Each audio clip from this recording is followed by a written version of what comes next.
नमस्कार, मी साधनाज लाईफस्टाईल या चॅनलवरती तुमचं मनापासून स्वागत करते।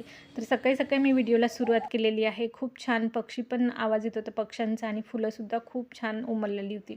तर मी समोर दाखवणारच आहे। तर ढोकळा केला आहे मी सकाळी 6 वाजता टिफिनसाठी सॅटर्डेच्या मुलीची फरमाईश होती।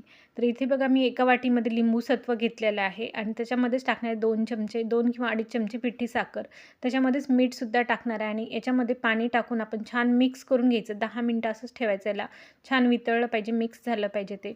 आणि त्याच्यानंतर आपण 1-1.5 ग्लास पाणी टाकलेलं आहे मी, 1 किंवा सव्वा ग्लास पाणी टाकायचं आणि छान मिक्स करून घ्यायचं। मिक्स झाल्यानंतर एका कटोऱ्यामध्ये मी इथे बेसन पीठ घेतलेलं आहे। बेसन पीठ मी 2 वाटी घेतलं आहे, त्याच्यासाठी टाकलेलं आहे 2 चमचे रवा। रव्यामुळे छान याच्यामध्ये बाइंडिंग पण येते आणि मिक्स होतो छान आणि आपला ढोकळा जो आहे सॉफ्ट होतो। तर हे पाणी जे आहे मिक्स झालेलं आहे पूर्ण, हे याच्यामध्ये मीठ वगैरे सगळं मिक्स झालेलं आहे। तर हेच पाणी आपल्याला याच्यात टाकून घ्यायचं आहे, लागलं तर वरून आपण टाकू शकतो।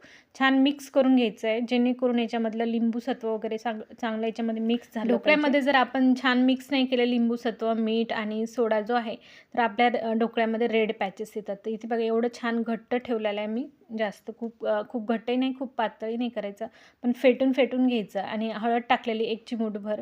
मी हळदीऐवजी खायचा जो आपला कलर असतो ते सुद्धा वापरते, लेमन कलर, तर त्यानं खूप छान कलर येतो आणि रेड पॅचेससुद्धा येत नाही। याच्यामध्येच मी टाकलेलं आहे तेल 2 पळी, 2 पळी नाही समजा 2 चमचे टाकलेलं आहे। तर छान फेटून घ्यायचं यालासुद्धा आणि हळद आपली चांगली मिक्स झाली पाहिजे, हळदीमुळेच रेड पॅचेस येतात। हळद किंवा सोड्यामुळे दोन्हीचं मिश्रण जे आहे, तर त्याच्यामुळे जर मिक्स नाही झालं तर त्याच्यामुळे आपल्या ढोकळ्यामध्ये रेड पॅचेस येतात। तोपर्यंत एका साईडला आपण तो बॅटर जे आहे 10 मिनटं रेस्ट करायला ठेवायचं आणि पाणीसुद्धा उकळून घेतलं आहे मी ताटाला, ज्याच्यामध्ये ढोकळा टाकणार आहे त्याला तेल लावून घेतलं आणि 10 मिनटानंतर इथं बघू शकता छान मिक्स झालेला आहे, रेस्ट झालेला आहे हा बॅटर जो आहे, रेस्ट दिलं 10 मिनटाचा। आणि त्याच्यानंतर मी याच्यामध्ये टाकणार आहे खायचा सोडा 1 चमचा।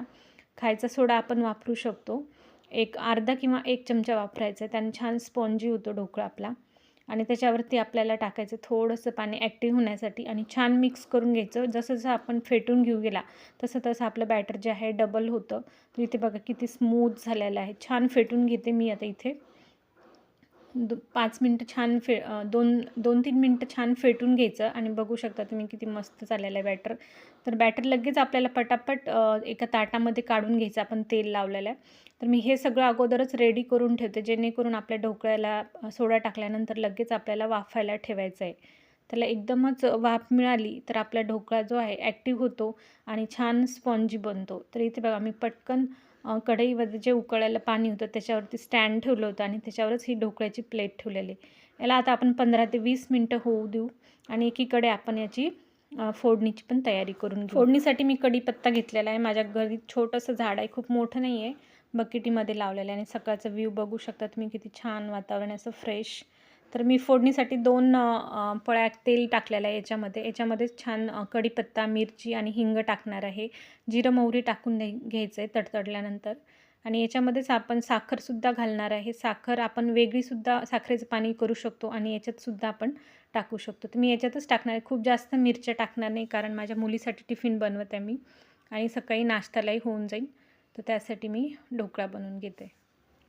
मिरची कढीपत्ता छान तडतडलं की आपल्याला याच्यातच फ्राय झाल्यानंतर मिरची वगैरे याच्यातच पाणी टाकणार आहे आणि पाणी 1 ग्लास किंवा अर्धा ग्लास टाकायचं आहे। आपल्याला जसं गरजेनुसार आपण किती प्लेट ढोकळा लावला त्यानुसार आपण पाणी टाकून घ्यायचं।